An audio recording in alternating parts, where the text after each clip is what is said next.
This is Michelle Goldman with MGD 1508, Week 2, and my application Zanga. One by one.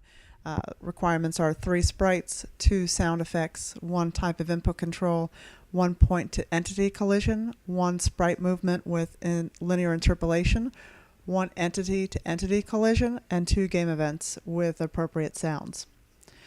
So I'm going to go ahead and run this, and I'm running it on the iPhone 6 Plus.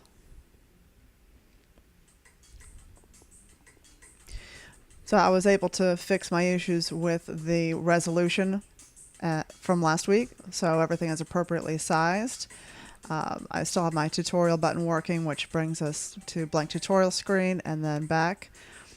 My play button, which would be an input control, you can tap on that. It also does include a sound effect, so when you press on play, you get a sound effect. And then the game starts, you have the background music. I did add in a pause feature so that you can pause the game and then continue playing.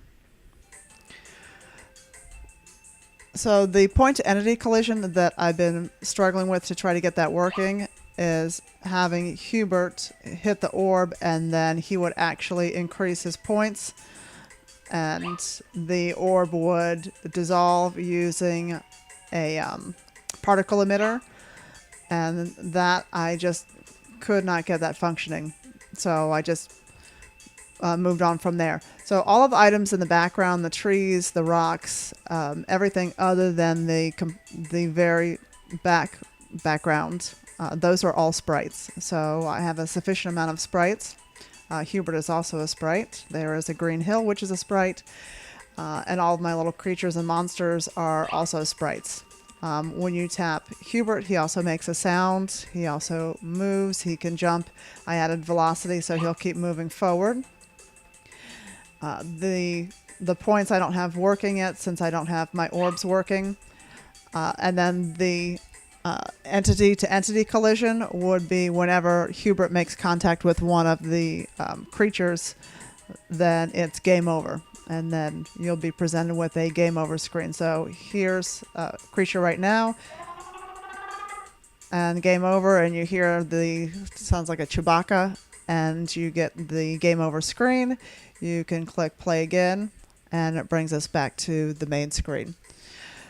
So as far as the linear interpolation, I believe that I'm doing that in my update function. And I'm doing it with the background and foreground sprites, which achieves that parallax background. So hopefully that is done correctly. Otherwise, I think I've got everything other than possibly the point to entity collision. But all in all, I'm pleased with the progress that I made for this week.